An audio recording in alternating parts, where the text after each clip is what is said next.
Chegou o momento de abordar um tema essencial para o futuro das cidades brasileiras: planos de arborização urbana no Brasil. Convidamos para o palco dois especialistas com trabalhos relevantes nessa área. Maurício Guerra, arquiteto formado pela UFPE e mestre em engenharia. Há 25 anos, dedica sua carreira ao meio ambiente e à sustentabilidade urbana, com atuação em conservação, restauração florestal, arborização e mudanças climáticas. Já foi diretor de controle urbano de Moreno, secretário de Sustentabilidade do Recife, superintendente de conservação da biodiversidade de Pernambuco e hoje é diretor de Meio Ambiente Urbano do Ministério do Meio Ambiente. Maurício Guerra, seja muito bem-vindo. Ao seu lado, convidamos Luiz Eduardo Costa, arquiteto e urbanista com ampla experiência em gestão pública e desenvolvimento urbano. Foi secretário de Meio Ambiente e Desenvolvimento Urbano de Campo Grande, período em que a cidade recebeu reconhecimento internacional da Arbor Day Foundation e da FAO-ONU pela excelência na gestão de florestas urbanas. Foi professor universitário, presidente do CAU-MS e é autor de projetos urbanísticos de grande relevância no Estado. Luiz Eduardo Costa, seja muito bem-vindo. E para mediar, nós convidamos o conselheiro federal pelo Tocantins e membro da Câmara Temática de Meio Ambiente e Extremos Climáticos do CAU-BR, Luiz Hildebrando Ferreira Paz. É um prazer, bom dia a todos, primeiramente, né? É um prazer estar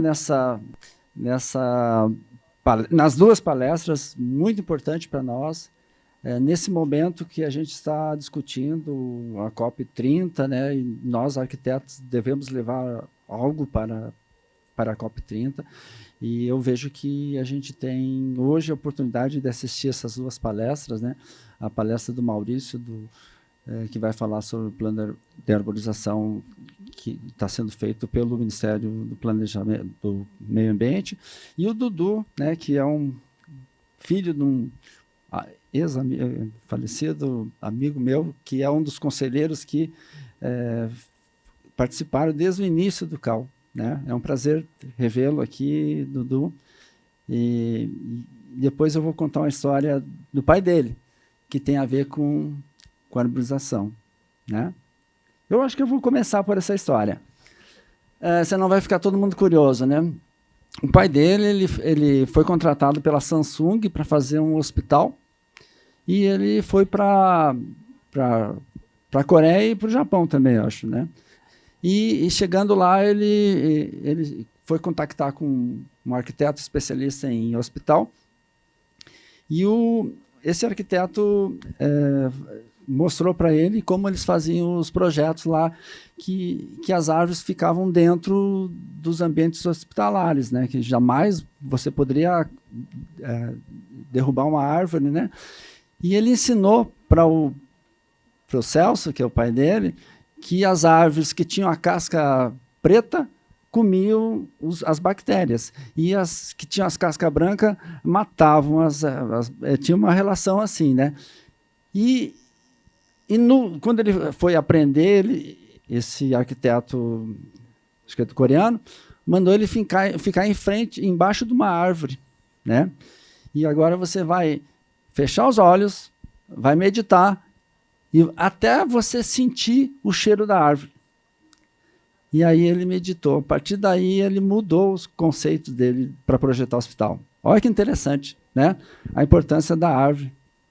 Então, vamos combinar o seguinte, nós já estamos atrasados 20 minutos, como a foto é às 12h30, né? Vamos fazer 20 minutos para cada um, né? E a gente deixa 20 minutos para perguntas, que eu acho que é muito importante aproveitar esse conhecimento dos dois que estão aqui, para a gente aprender um pouco. Eu vou passar para o Dudu. Desculpa, não. Que nada. Primeiro, bom dia. Você sabe que quando chegando aqui eu me senti abraçado, né? Naquela fila. Todo mundo se sentiu abraçado. Foi um tumulto danado para chegar. Chegamos aqui. Eu quero agradecer, porque esse é um tema que é muito caro, que é muito importante a gente poder estar vindo aqui falar sobre o tema de árvore. E tem temas como esse que nós temos que também falar sobre o óbvio. Né? Porque a gente começa a entender, porque ele é óbvio. Nós vivemos dentro de cidade que nada mais é que uma floresta modificada, né? Quer dizer, nós temos uma relação com a natureza muito presente, muito importante. Então, quando a gente olha para a cidade, né, a cidade que eu vivo, o ano passado chegou a 95 dias de extremo calor. Ela passou de 7 dias com 7% de umidade, né? Hoje, vocês andando pela rua aqui em Brasília, nós estamos com 32%. Já é ruim, né? Você já começa a sentir esse clima tá ruim. Nós tivemos pela primeira vez 5 dias medidos com qualidade péssima na escala da medição da qualidade péssima no ano passado por conta do que aconteceu, a tragédia que aconteceu no Pantanal da queimada, né? Então, agora nós precisamos fazer agora justamente o olhar de mudar, de olhar apenas a árvore de uma forma isolada, mas como uma tecnicidade importante. Na verdade, ela é uma infraestrutura. Nós precisamos começar a olhar essa árvore como infraestrutura, né? E ela não é uma infraestrutura que está à frente, está acima, está abaixo, mas ela está de igual parâmetro com outras infraestruturas importantes para a cidade poder funcionar.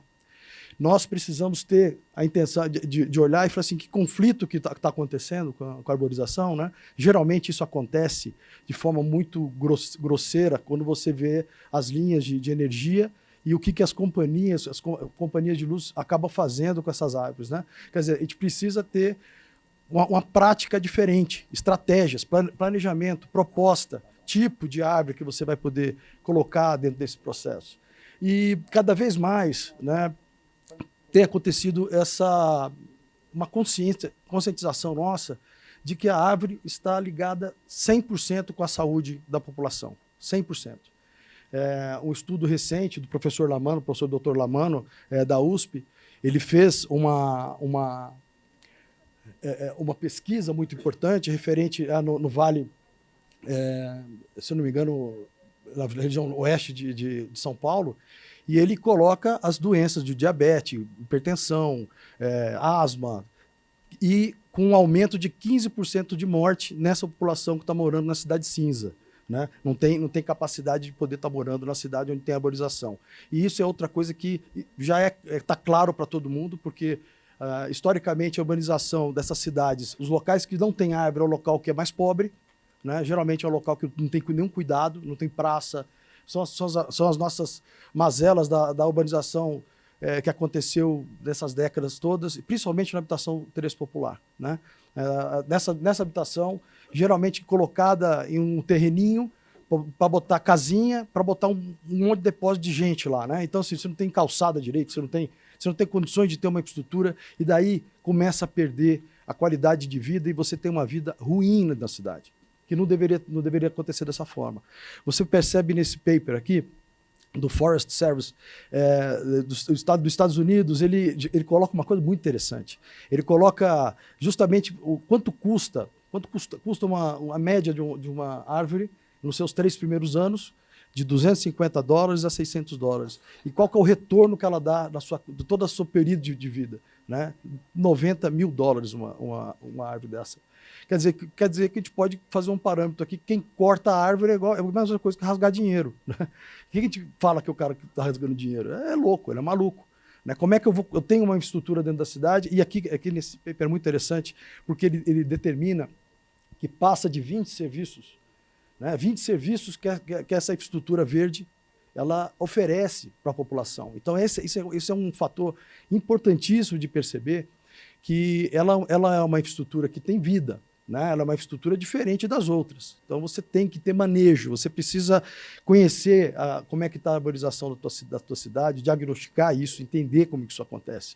E, como eu falei, né, 95 dias, no meu estado, teve 5 cidades que passaram de 150 dias de extremo calor. Então, você imagina a chapa quente que o cara está vivendo. Se você não tiver essa arborização com qualidade e não tiver planejamento, você não tem manejo, essas árvores vão começar a morrer, porque eram um ser vivo, né? Você não tem condições de poder resgatar essa qualidade da cidade.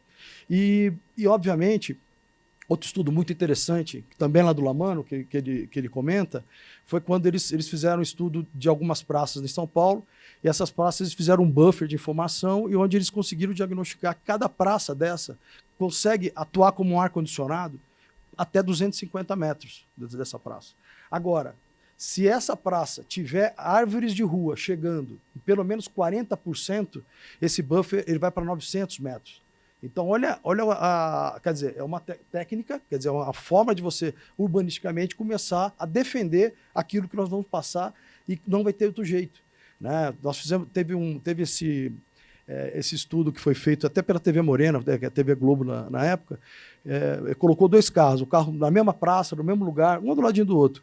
Colocou debaixo de uma árvore e colocou para fora da árvore. Quer dizer, teve uma amplitude térmica de quase 26 graus.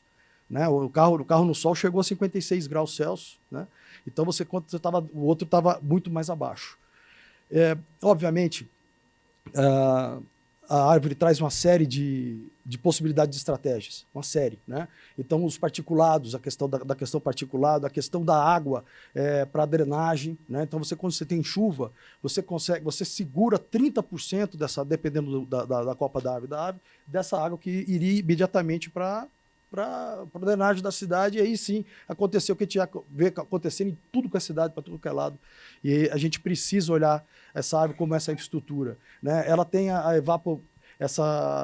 vai evaporando, né? Esse mecanismo do tricomas que evapotranspiração da árvore, ela ajuda nesse período de seca, porque também, né, consegue colocar uma qualidade um pouquinho melhor desse ar. Né? Cuidando também, é uma coisa importantíssima, das árvores mais antigas. Né? Isso precisa ter manejo dentro da cidade. Bom, a resiliência que ela vem, sem falar da questão... desculpa, eu tenho que voltar aqui. Sem falar da questão do estoque de carbono, eu acho que daqui a pouco vai ter uma discussão do que a cidade pode estar produzindo disso. Hoje, tudo bem que a metodologia de crédito de carbono que é colocada dentro das plataformas ainda não olha a cidade, mas vai ter que olhar. Né? Nós estamos falando de uma cidade que tem seu bioma ali, você tem toda a tua fauna, a tua flora trabalhando dentro da cidade. Né? E essa necessidade de fazer o planejamento para todo mundo, não é só para o humano, não. Né? Tem que fazer também esse planejamento para toda aquela fauna que convive na cidade. Na cidade que eu vivo, tem mais de 350 espécies de pássaro. É um hotspot mundial, inclusive, de observação. Lá tem espécies na cidade que, inclusive, está em ameaça de extinção.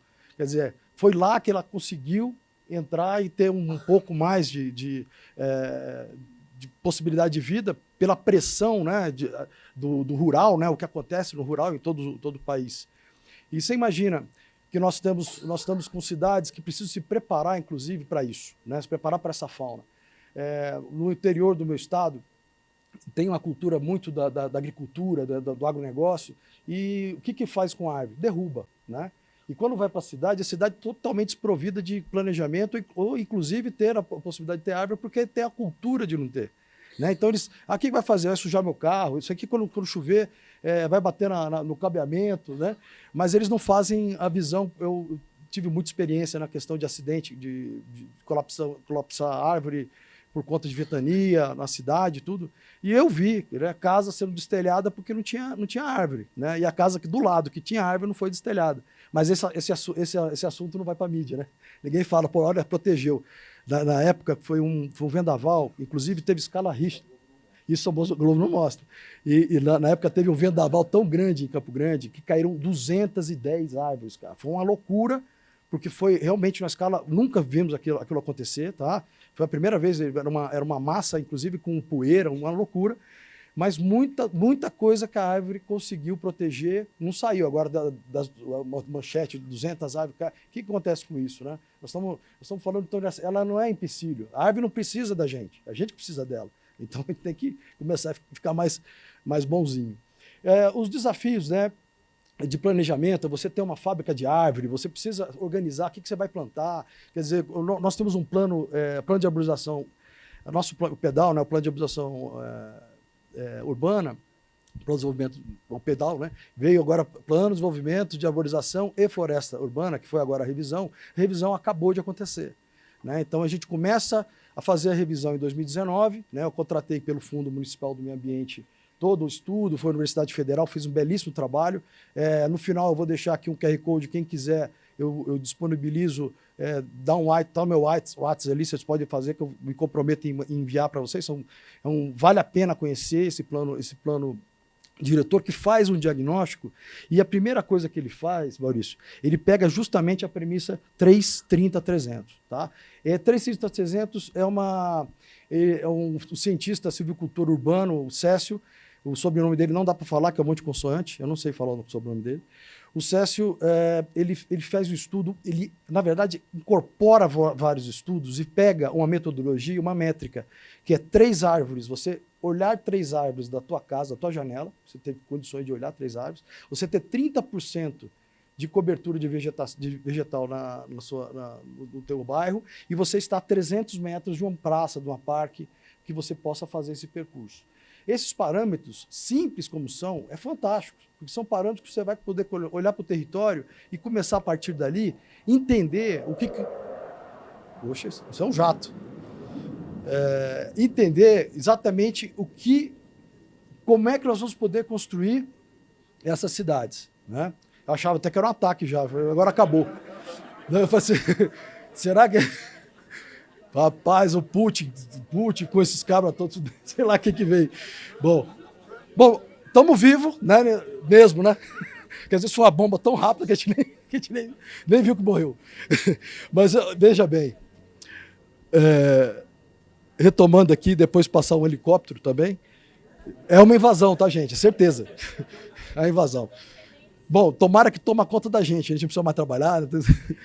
Bom, não vai ser assim, não. Então, a gente precisa ter essa responsabilidade compartilhada, e eu vou falar um pouco sobre o que aconteceu nesse olhar do 330-300, que o Ministério do Meio Ambiente fez uma discussão fantástica do ano passado. A participação do CAL também esteve presente, o CAL, né, como tantas outras instituições, colocou na pauta essa discussão de forma nacional, porque a gente precisa produzir parâmetros para essas cidades serem ocupadas. Né? Essa cidade de Campo Grande tem 7 regiões, ela tem 35 mil hectares, a minha cidade. É grande pra caramba, tá? É uma cidade muito grande, tem 900 mil pessoas morando aí nesse território. Se você pegar esse decalque e botar em São Paulo, tem 8 milhões de pessoas nesse decalque morando, tá? Então, para vocês terem uma ideia, a qualidade ainda que nós temos, mas temos desafios, porque nós temos um vazio urbano passa de 12 mil hectares, e esse vazio urbano hoje ainda ajuda a cidade, mas aí quando começar a ser ocupado, ele precisa ter planejamento para essa ocupação. Entender como é que vai ser ocupado é fundamental, porque daqui a pouco a cidade já não tem mais espaço, como tantas outras, e não foi pensado uma estratégia para isso. E no olhar do 330-300, Maurício, Campo Grande já fez o trabalho aqui. Esse trabalho é científico, com dados, onde você tem uma margem de erro aqui de 95%, margem de acerto 95%, né, dos dados todos foram coletados nesse grande trabalho que foi feito no plano diretor de arborização. E onde vocês estão olhando o território, nós temos 79 bairros. Então, qual que é a simplicidade e a beleza dessa regra, dessa métrica? Primeiro, que você vai olhar todos os bairros. Você não vai ficar olhando o bairro que tem a possibilidade mais fácil de poder ser consertada. Não, todos os bairros vão tentar chegar num parâmetro. Então, aqui começa colocando que nós só temos 1, 2, 3, 4 bairros que estão exatamente com 30% a mais, 30 ou mais por cento de arborização no território, enquanto as outras ainda têm falha. E quando a gente começa a olhar a falha, ela traz uma coisa muito interessante no plano, que ele faz uma estratégia, e são várias estratégias para cada caso. Então, você tem as estratégias que você vai ter que repor as árvores de rua. As árvores de rua, a arborização que vai ser feita, ou você tem arborização, como é que você vai tratar as outras possibilidades de paisagismo nesse local. Então, essas estratégias elas estão ali dimensionadas, descritas, bairro por bairro, e virou, a partir daqui, o desafio de Campo Grande. Agora, obviamente, tem que ter a ligação de plano diretor de desenvolvimento urbano e ambiental de Campo Grande, que é o nosso plano diretor, está linkado aqui. Né? Nós temos, por exemplo, foi criado nesse plano diretor na revisão 2018, a taxa de relevância ambiental. Tá? Nós não falamos de permeabilidade, né, que geralmente tem em todas as legislações. A taxa de relevância ambiental coloca a árvore como fator de engenharia, de técnica, para poder contabilizar também de forma positiva o projeto. né? Quer dizer, se ele quiser só fazer permeabilidade, só de grama, não consegue chegar no cálculo, né? Então, ele já vem abraçando isso. Um habite na cidade de Campo Grande não sai se tiver as árvores plantadas, né? Então, você também a gente consegue fazer com isso aquilo que está acontecendo novo, né? Ele já está olhando a cidade e olhando a possibilidade do plantio dessa árvore. E essa árvore, ela tem a descrição de como plantar, qual a espécie. O viveiro, o viveiro do município fornece essa árvore já para a população. Quando eu comecei, a gente doava em torno de 5.000 mudas de árvore frutífera, foi em 2018. Nós conseguimos chegar no ano, já hoje batemos todos os recordes lá, a gente aumentou demais a produção do viveiro e a gente entrega mais de 25.000 mudas, tá, de árvore frutífera. É uma estratégia que a gente já faz há muito tempo, justamente por conta dessa fauna imensa que nós temos, né, principalmente as aves dentro da cidade, e isso ajudou demais, né? Nós temos a recuperação de corredores verdes, né, no link entre parques, também muito bem estruturado. Isso é importantíssimo para a cidade, não é fácil fazer, né? Você precisa fazer essas áreas se conectar, né, para poder você ter mais vida dentro desse local. As nossas árvores centenárias passaram todas elas por exames de tomografia, que você está vendo aí na foto aí de cima. Essas árvores, os cientistas nossos lá, os técnicos, vêm acompanhando e elas têm se recuperado com o tratamento que nós estamos fazendo. Quando a gente chegou para começar a fazer o tratamento dessas árvores, era lixo, mais lixo dentro da árvore. Lixo. Nós tivemos que fazer curativo mesmo, cortar parte desse madeiro, fazer a recuperação, e nós estamos fazendo esse monitoramento já tem 4 anos, e nós estamos vendo que, de fato, ela está recuperando. Ela tem um sistema de ancoragem que ela modifica, ela reconstitui o madeiro quando ela precisa, e a gente teve uma queda só apenas de perdemos uma dessa centenária, né? As outras estão agora começando a dar o indício importante de recuperação, com tratamento de óleo NIM, na madrugada, 3 vezes por ano, assim, por conta da mosca branca, e uma série de outras situações interessantes. Esse aqui eu estava 20 quilos lá atrás, né? O bichinho tá gordinho, né, velho? Chega a dar gosto. O que acontece? A população vem em peso. Eu quero meu. E daí a gente tem estratégia, porque a gente quer tem muitas dessas árvores, a gente quer ir para algum fator interessante até para a fauna mesmo. Teve um fato no ano passado, depois da tragédia de Pantanal, o Instituto Horário Azul se recorreu à cidade de Campo Grande, onde a cidade ajudou o meio natural. A cidade que ajudou o meio natural, porque os bocaiúvas saiu de lá, né? Quer dizer, foi coletado isso dentro da cidade. Os bocaiúva, qual que é a outra? É outra castanha também? Eu me esqueci o nome. Bom, só esses dois alimentos que as araras têm. Então, você imagina, né? Então a cidade começou a se florescer e agora ela ela pode ser recorrida por esses centros de recuperação de animais silvestres, né? É a possibilidade dele melhorar. E chegando... Rapaz, tô só aqui no tempinho, tá legal. Peraí, eu vou cantar aqui uma música pra vocês. Solta a música, aquele sapateado que eu vou fazer agora. Tá aqui o meu contato direto, vocês podem dar um oi lá no WhatsApp e eu vou enviar o material para vocês, tá? Quero agradecer aqui ao CalBR e agradecer vocês essa manhã. Um abraço para vocês. Bela palestra. Para nós não perder muito tempo, que o pessoal está cobrando a gente, porque a gente está 20 minutos atrasados. Vamos passar para o Maurício.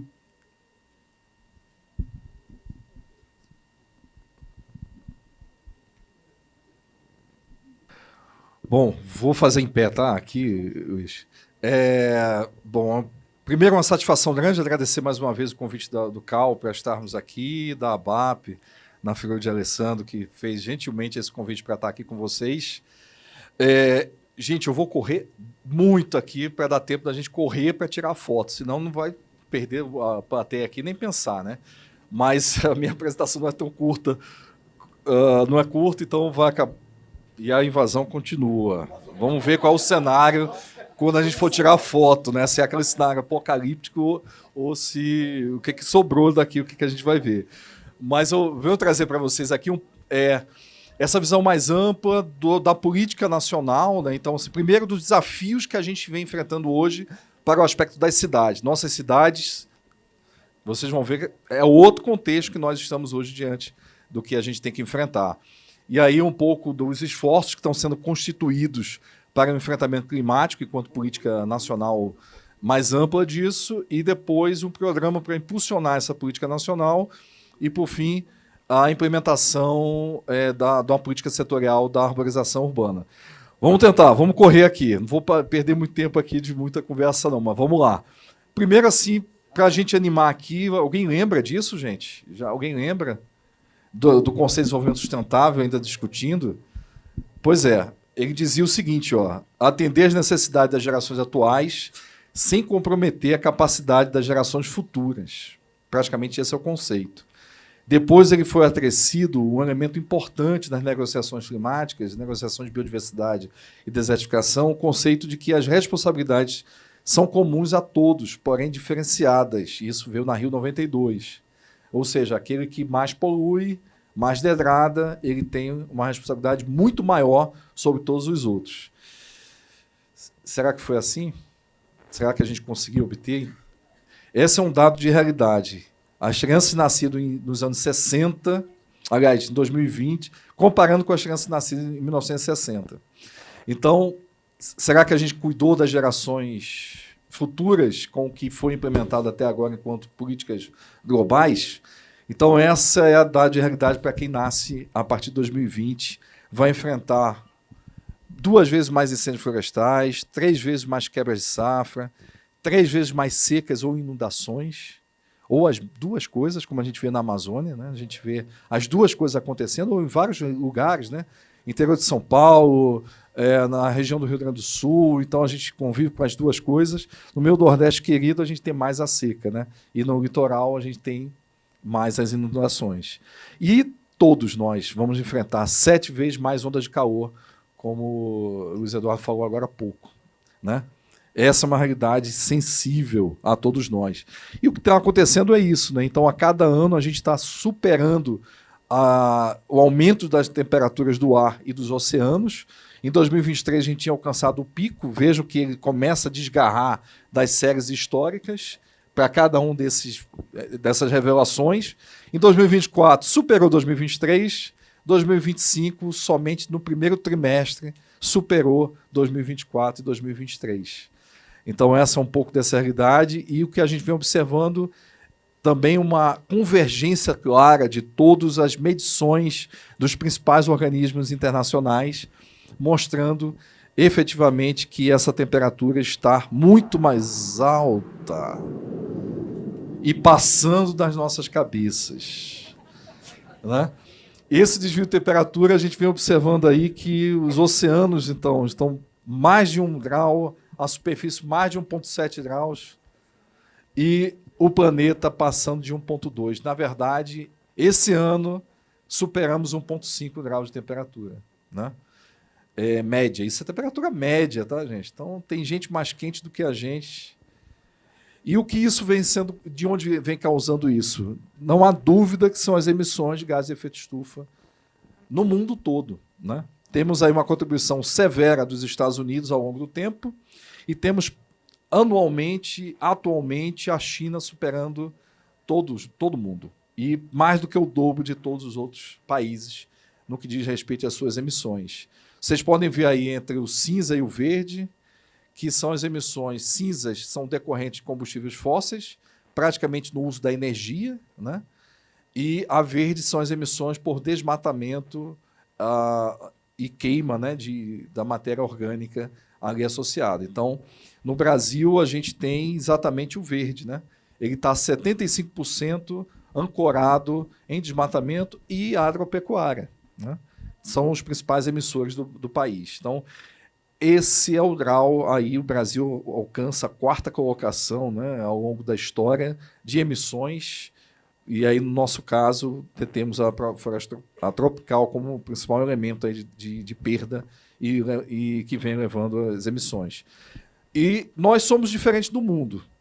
Enquanto 75% do mundo é por emissão de gás de efeito estufa, por combustíveis fósseis, nós, exatamente os 30%, é decorrente somente dos combustíveis fósseis. E os 70% nosso, 75% nosso e do setor agropecuário. Em média, um pouco isso. E no que diz respeito às emissões de combustível fóssil, eles vão estar concentrados exatamente no transporte. E aí a contribuição maior das nossas cidades é exatamente sobre o setor de transporte, que é quase 50%. Quando a gente olha as cidades, qual é o olhar que a gente tem sobre essas questões? As cidades estão ali no centro da geração econômica, então impulsionam essas emissões fortemente, correspondendo também a 70% dessas emissões, né, do ponto de vista global, 60% do consumo de energia e 70% também da geração de energia. A cidade praticamente passa por média, 7 em tudo, né? Acima de 7 em tudo em relação a isso. E a gente ocupa apenas 4% dessa superfície da Terra. Então, quanto mais a gente estender a nossa ocupação sobre a superfície, maior a capacidade de geração de impacto sobre o planeta. No Brasil, a gente tem aí essa realidade, estamos concentrados de forma densamente nas regiões metropolitanas e mais densamente nas cidades, apenas com 0,5% do território ocupado. E o que a gente começa a perceber? O impacto direto sobre as populações no nosso país. Mais de 23 milhões de pessoas foram impactadas por ocorrências climáticas e isso pega quase 93% dos municípios brasileiros. Então, esse é o nosso impacto sobre a cidade. Qual é o nosso cenário para o Brasil diante das questões climáticas todas? Mais chuvas extremas, mais deslizamentos, secas, ondas de calor, aumento do nível do mar, afetando cada vez mais municípios brasileiros. Esses mapas aqui representam 10 anos, aí, praticamente 10 anos que retrata. Então, o que a gente observa? Um aumento importante na região sul da precipitação anual e aqui também é observado um aumento forte de chuvas extremas, intensas e prolongadas, apresentando, então, nesse mapa onde está azul, esse processo. Do ponto de vista da temperatura, a gente começa a observar, ao longo dos 10 anos, um aumento de 3 graus de temperatura média. Né? E as ondas de calor, mais uma vez, Luiz, o que a gente observa aí? Que a gente passou de 7 dias consecutivos de ondas de calor para 52 dias consecutivos de ondas de calor, isso em relação à temperatura média. Né? Então, esse é o nosso contexto. Em Brasília, a gente teve ano passado, foram 127 dias sem chuvas, dias secos, sem chuvas. Foi bem interessante viver essa realidade. Eu que venho de uma cidade litorânea do Recife, que é água até por onde não se imagina, você tem água. Então, viver essa secura é bem interessante de ser observada. Está preparada para Marte? Já, nós estamos nesse caminho já. Então, o que a gente observa de impacto direto sobre as cidades? Quase 500 bilhão de danos materiais e prejuízos nas cidades. E a gente observa ao longo desses últimos 10 anos, 20 anos aqui, retratado quase 20 anos, que as pessoas atingidas são 10 vezes mais pessoas atingidas nesse período. Não é porque nasceram tanta gente assim, não, porque a gente está, na verdade, em processo de decréscimo populacional. Mas é exatamente o tamanho da exposição que combina urbanização, né, e urbanização dentro do contexto de uma má adaptação diante dos eventos extremos e o aumento dos eventos extremos provocados pelas alterações climáticas. Então, essa combinação não é boa para a gente. E aí o cenário tendencial é mais calor, mais ondas de calor, maior temperatura, mais chuva extrema, mais seca, mais vento e o aumento no nível do mar, impactando as cidades litorâneas. Esse é o contexto. E a gente teve uma série de sequências daquilo que... Isto nunca aconteceu antes. Né? Nunca aconteceu em Campo Grande, nunca aconteceu em Petrópolis, nunca aconteceu em São Sebastião, nunca aconteceu no Amazonas, nunca aconteceu no Rio Grande do Sul, o que a gente viu. A cada dia a gente vai estar dizendo, mas isso nunca aconteceu. A gente tem que parar de falar que isso nunca aconteceu e começar a tomar as medidas para dizer, isto nunca vai acontecer. E aí é só com medidas, né? Só com ação climática efetiva para mudar essa realidade, que a gente vai diminuir esses impactos sobre essa região. Quanto mais rápido a gente reduzir as emissões, maior a chance de aumentar a nossa resiliência e capacidade de adaptação e menor serão os impactos. É importante destacar que as pessoas começam a perceber que isso é importante, proteger o meio ambiente. A outra coisa, começam a perceber que o calor e o aumento de temperatura é um dos principais problemas das cidades. Também começa a perceber que a gente precisa, junto aos nossos poderes constituídos dos municípios, aumentar e conservar as áreas verdes. Eles apontam isso como 40% dessa possibilidade.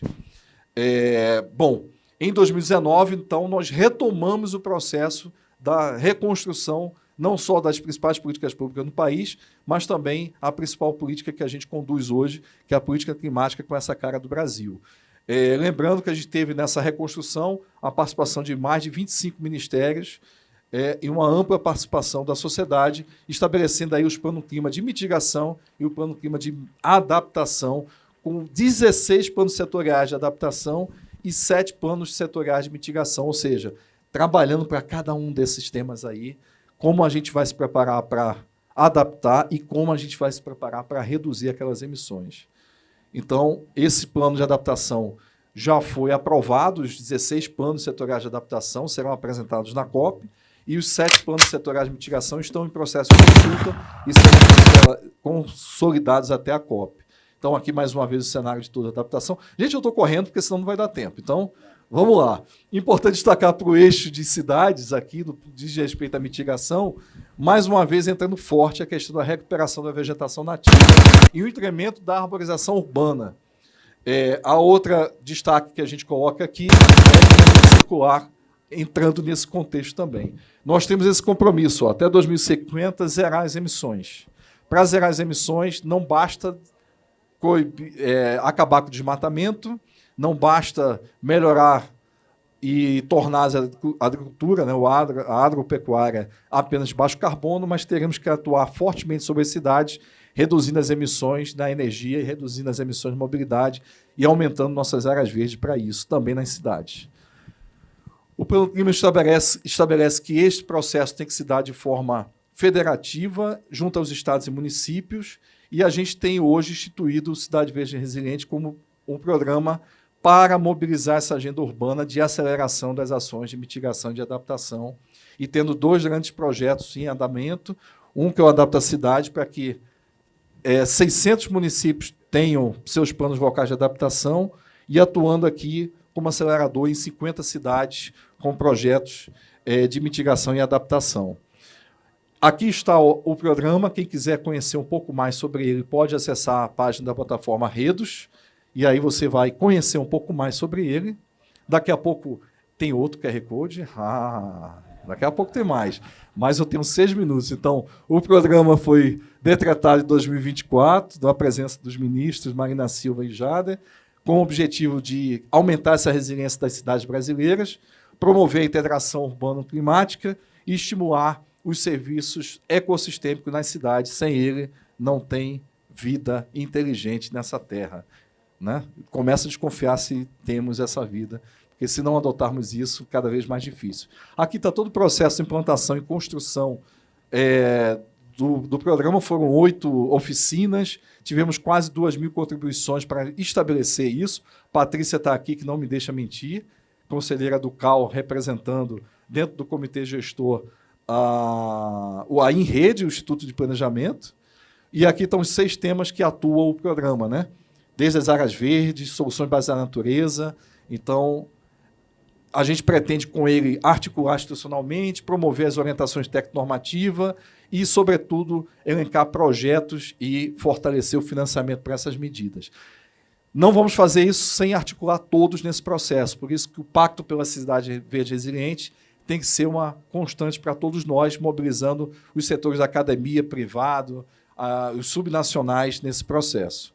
Isso tudo aqui são as diretrizes, mas eu quero destacar aqui que a justiça climática e a distribuição equitativa dos serviços ecossistêmicos é essencial nesse processo.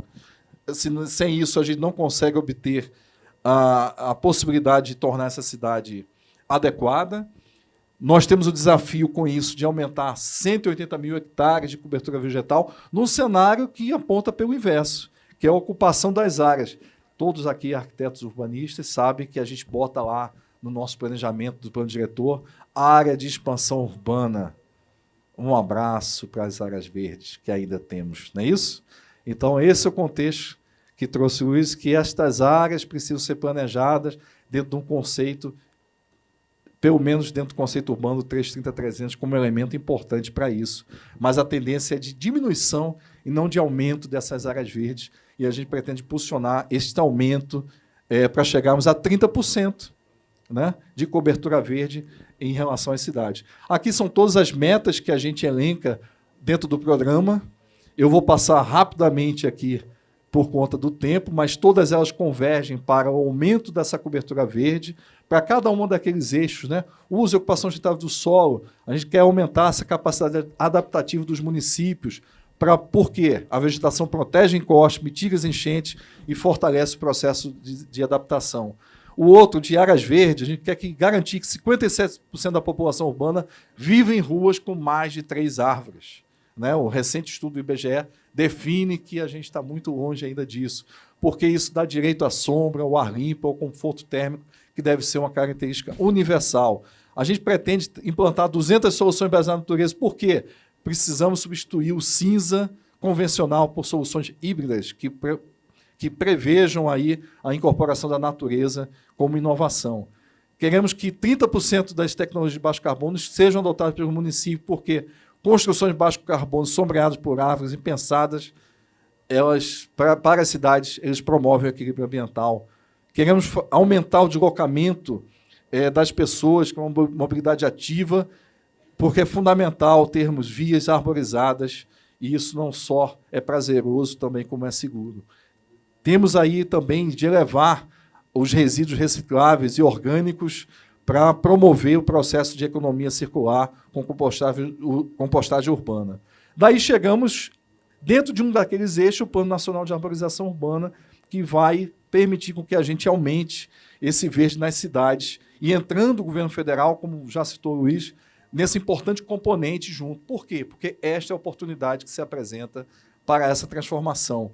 Plantar árvore nas cidades pode salvar milhares de vidas, pode combater desigualdades e pode tornar essas nossas árvores com uma visão de futuro acontecendo, como está determinado lá atrás do desenvolvimento sustentável. Não há neutralidade climática sem a natureza, sem o verde urbano. A gente pode observar que com as inundações que ocorreram no sul, as áreas de preservação permanente foram muito menos afetadas quando tinha essa vegetação nessas margens e as pessoas puderam ser protegidas com isso. Fora, evidentemente, a redução clara de que como diminuir as ilhas de calor nos nossos centros urbanos em até 10 graus de temperatura quando você tem ambientes verdes na proximidade. Esses são os esforços que estão sendo concentrados para o programa, e destaco aqui o Plano Nacional de Arborização Urbana, a Coletânea Brasileira de Arborização Urbana. Pode ser que alguns colegas aqui estejam nessa construção disso, e teremos também o Manual Técnico de Arborização Urbana, entre outros elementos que estão aqui colocados como desafios que estamos construindo nessa gestão até fechar 2026. É importante destacar que o Planal foi iniciado, foi construído, temos todos esses parceiros, né? Eu esqueci de citar aqui. Aliás, deixa eu só voltar, me perdoe, Luiz, deixa eu só voltar para eu não deixar de fazer esse destaque. Todos esses são parceiros da iniciativa, destaco aqui a ABAP mais uma vez, destaco a SBAL, a ANAMA e, sobretudo, Talcal Brasil aqui como parceiro do processo do Plano Nacional de Arborização Urbana. Muito bem, fiz minha propaganda, que não poderia deixar de ser, mas essa propaganda é importante, porque esses parceiros estão colocando os esforços dos seus conhecimentos para que a gente consiga ter o melhor plano possível para o país. É importante destacar que o Planalto está todo vinculado a uma importante política nacional de arborização, que a gente pretende ter isso aprovado. O deputado federal Pedro Campos é o nosso relator da última instância da Comissão de Constituição e Justiça na Câmara Federal. Uma vez aprovada, vai para o Senado, e a gente junta com outro texto que está no Senado e tem aprovado a política nacional de arborização urbana. Esse é todo o processo de construção. A gente vai ter o lançamento da consulta na próxima semana, no segundo encontro, e a gente pretende lançar o Planal na COP30. Esse Planal rodou pelos 5... Esteve em Campo Grande, rodou pelos 5 regiões, uma em cada cidade, com esse público lindo, maravilhoso, lá presente, participando e atuando fortemente na sua construção.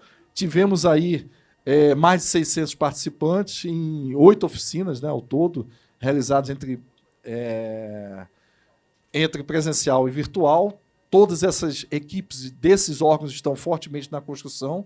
Quero deixar aqui registrado que esse Plano Nacional tem esse objeto da construção coletiva, deve e tem que aumentar a cobertura arbórea das cidades. A gente também conceitua, define os seus escopos do que é esse urbano, do que é essa arborização. Esse conceito de arborização é importante ser definida, porque muitas vezes tem variações em vários locais sobre como definir essa arborização. Então, é um conceito que a gente tenta ali colocar e consolidar como importante e essencial para ser adotado. Não vou entrar mais no conceito 330-300, que o Luiz já abordou ele, mas incorporamos, né, na política nacional nessa dimensão, sobretudo essa definição de consolidar junto aos bairros esse 30% de vegetação e que esse 30% seja em todas as cidades e esse 30% seja referência para todo o país, como a gente vem buscando naquela meta dos 180 mil hectares. Né? Então, aqui está também consolidado as metas do Plano Nacional. Então, a gente pretende aumentar 65% de moradores com 3 árvores ou mais até 2045 aqui, aumentar até 360 mil hectares os setores censitários urbanos até 45, então 10 anos a mais das metas do PCVR, e que todos os municípios tenham seu instrumento de planejamento da arborização urbana garantidos. Entre todos aqui, só para eu concluir já no término, a gente não pode deixar de destacar a promoção da biodiversidade, a conectividade desses espaços. Não adianta planejarmos espaços que não haja conectividade do verde. Isso é fundamental na nossa estratégia de planejamento. E aqui é importante também estruturar a cadeia produtiva da arborização urbana, sobretudo nesse processo, senão a gente não consegue.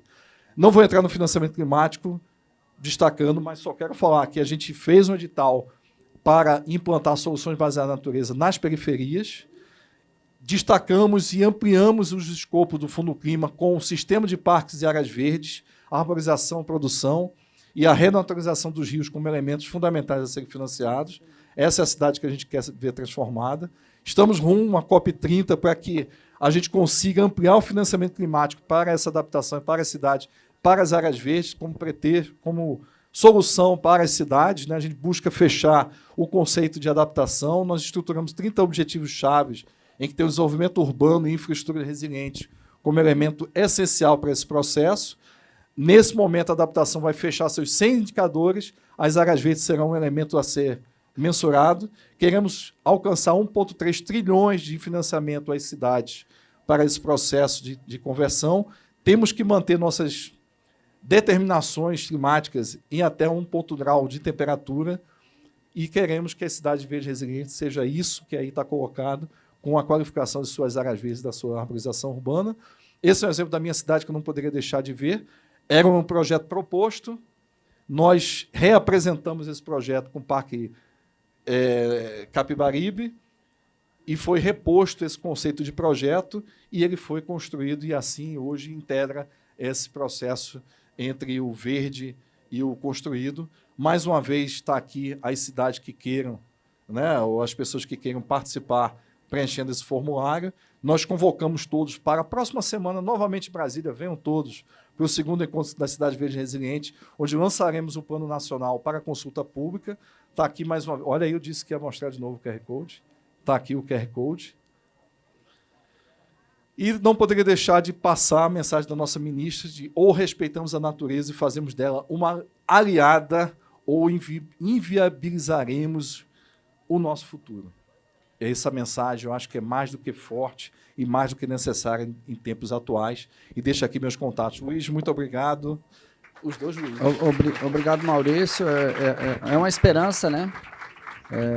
Só isso tem que chegar até os prefeitos, onde estão esses problemas, né? E o que eu queria falar para você, Maurício, é o seguinte, que nós temos que levar o nosso CAL, temos que levar alguma coisa para a COP30. Eu acho que esse tema que você traz e que o Luiz também traz é um tema muito importante para ser levado e de que forma a gente vai conseguir isso, né? Nosso tempo está estourado, mas a gente vai permitir 3 perguntas, né?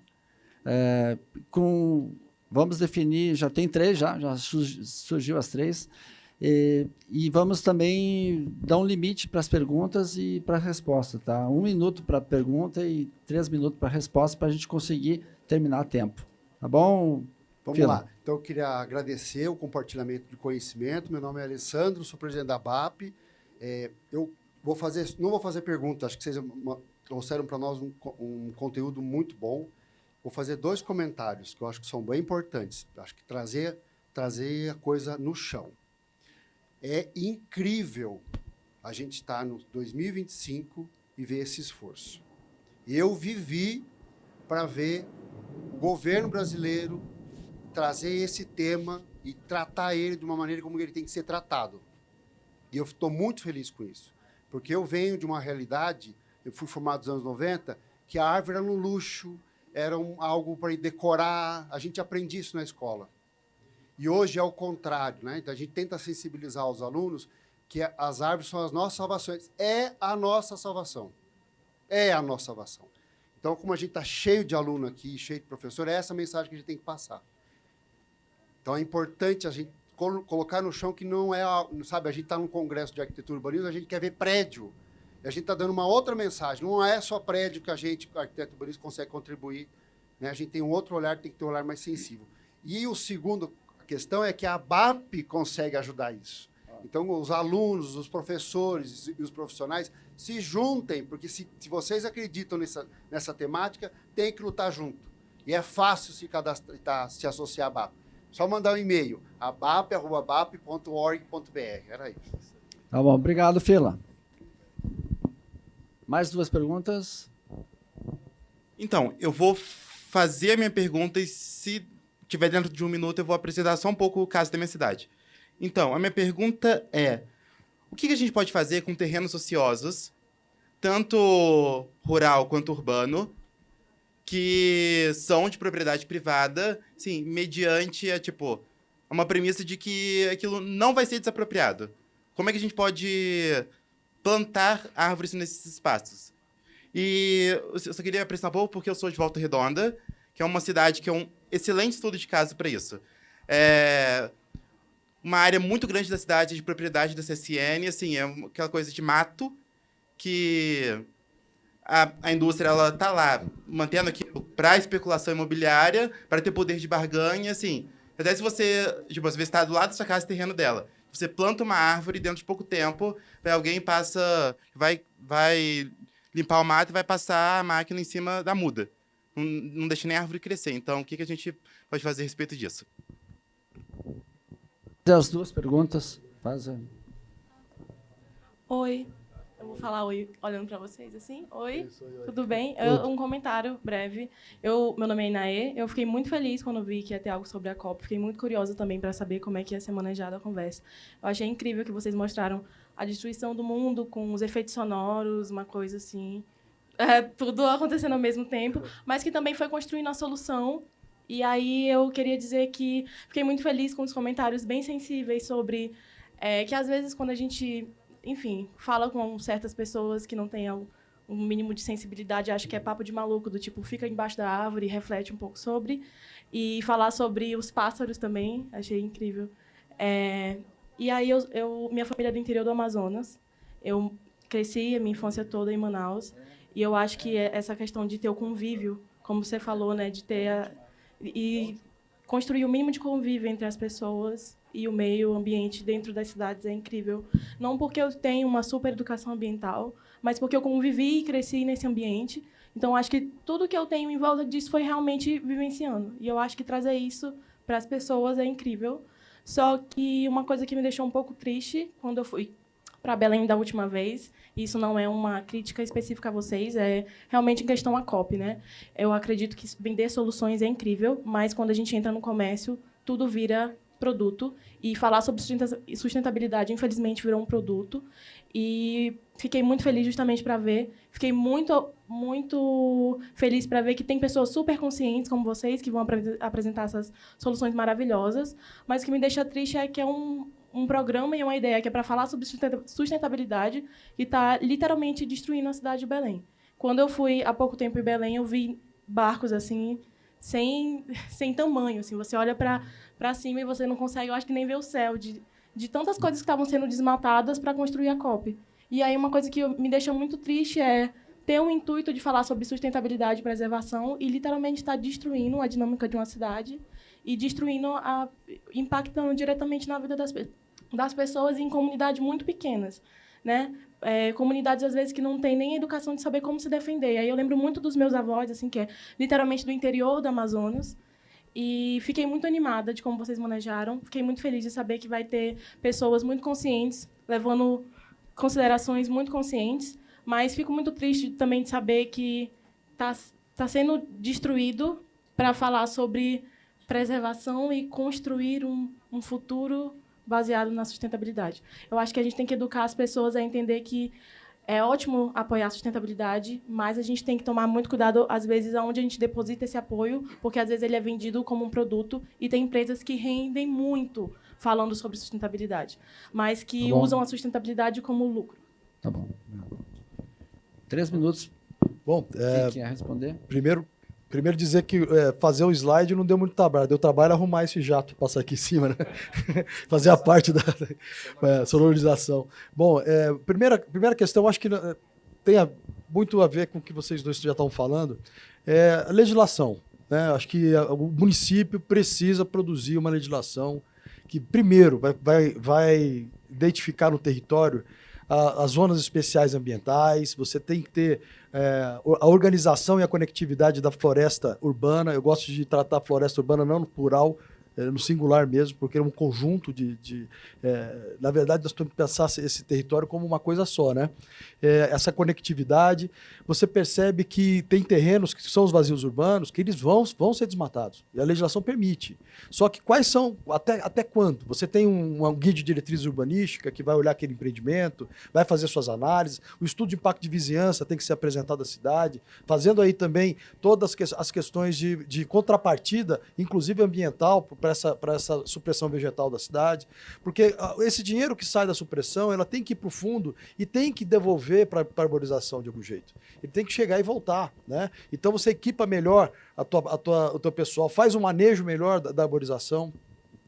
O Sistema Integrado de Licenciamento Ambiental, que é uma legislação importante do município, tem que estar conectado com tudo isso aí, né? A arborização tem que estar conectada com a mobilidade, tem com tudo. Então, eu acredito que a legislação, ele tem, obviamente, dentro da sua composição, a fiscalização, né? Se você propôs fazer o plantio de árvore e por que você está fazendo, né? Não é você sair também plantando uma árvore exótica, que nós tivemos problemas gravíssimos, inclusive. Nós temos um manejo da leucena em Campo Grande, que tem também problema em Brasília, que tem também problema de leucena no Rio de Janeiro, no Brasil todo. É uma planta que veio para alimentar gado na década de 40, né, se eu não me engano, lá da América Central veio a muda, se espalhou, e ela é extremamente complexa para você poder trabalhar ela, né? Então, assim, tem que ter técnica, né? Tem que ter manejo. A cidade precisa abrir isso, de fato. Por isso que é importante um plano nacional que possa dar diretrizes, que possa aprofundar, talvez até mesmo aprofundar possibilidades de técnicas e manejo dentro das cidades, né, brasileiras. É isso. Maurício? Só destacar, aí, primeiro um comentário, né, Alessandro, assim, de reforço. Eu acho que é aquele cenário de oportunidade. A gente está num cenário que foi da reconstrução das políticas públicas do país, e, inclusive, foi criado dentro do Ministério do Meio Ambiente esse Departamento do Meio Ambiente Urbano, e vinculado a uma secretaria que passou também a olhar sobre esse componente com mais ênfase. Então, exatamente porque a questão ambiental ela é essencial nessa reconstrução e relacionamento com os demais entes que estão ali atribuídos na Constituição da execução da agenda urbana. Então, acho que foi uma sensibilidade importante naquele momento da criação e impulsionado mais uma vez nesse processo de reconstrução. E está de novo, então, entra a ideia de pensar sobre o ambiente urbano como um importante cenário de você reconduzir as agendas de adaptação, sobretudo diante dos efeitos climáticos que estão colocados. Então, a agenda urbana assume esse compromisso e ele é, dentro também de um princípio forte, integrativo entre as pastas. o programa também tem esse caráter de juntar as partes de cidade, meio ambiente e ciência para repensar esse processo. Então, realmente, e estar nesse processo hoje é uma satisfação enorme, gigante nessa agenda. E a gente entra pela primeira vez, né, no país com uma agenda de arborização urbana, então o primeiro plano nacional a ser construído, também com essa vertente ali de indução forte para nossas áreas verdes. Então, acho que é importante a gente ver isso, né, e, evidentemente, atuar conjuntamente para que a gente consiga obter nessa fase o melhor possível dessa agenda ambiental e urbana. A segunda coisa, eu queria colocar que eu defendo fortemente que esses terrenos vazios continuem vazios, evidentemente dentro de uma lógica do planejamento, verificar como vai ser colocado ali. Mas o vazio não pode ser à toa. Eu acho que em várias partes da prefeitura poderia sim construir, porque só puxar uma coisa antes, a agenda urbana está sendo discutida, inclusive a ONU Habitat acabou de fechar urbanismo essencial, alguma coisa assim, esqueci agora. Alguém sopra, alguém? Não? Alguma coisa com urbanismo essencial. Eu até falei com eles, com o pessoal da ONU Habitat. Eu acho que a áreas verdes, a arborização urbana tem que entrar como um equipamento de essencialidade da implantação do urbanismo. Assim como o saneamento, sem dúvida nenhuma, assim como a habitação, sem dúvida nenhuma, mas entrar como esse componente. Então, eu defendo fortemente que essas áreas ociosas elas possam ser vistas como elementos importantes de você, no município, instituir ali áreas verdes naquele local. E eu acho que, inclusive, no componente do Estatuto da Cidade, que diz sobre a ociosidade, né, sobre o vazio, deveria ter um componente de quando densamente ocupado por vegetação fosse considerado dentro da função social como ok, né, cumpriu, está lá cumprindo esse papel. E não ser considerado vazio. Então, é um pouco esse elemento que eu colocaria para aí. E só para não deixar de comentar, eventos são fundamentais para gerar oportunidades de desenvolvimento, mas oportunidades tem que ser dentro do desenvolvimento sustentável. Temos bons exemplos e ruins, né? Exemplos ruins no que qualquer evento faz. E aí é o cuidado e a atenção da sociedade também de pressionar os setores e os poderes para que conduza as oportunidades para o melhor possível para aquela cidade. Sobre o impacto assim, da COP em si, eu acho que o Ciclo Nazaré ele é mais impactante do que a própria COP em termos de população ocupando aquele território. Mas muitas vezes se utiliza os eventos como cenário de implantação de projetos intensos e impactantes como justificativa para o fazer naquele momento. E aí é o ponto que a gente tem que ter esse equilíbrio na decisão de como vai ser aquele projeto o mais sustentável possível, porque ele pode contribuir, sim, para impulsionar essa agenda de sustentabilidade. É questão de mão. Isso aí. Eu gostaria de agradecer a todos pela presença, pela oportunidade de a gente ver essas duas palestras que dá esperança para a gente, né? E o CAL agradece a todos e agradece aos dois palestrantes. Obrigado a todos.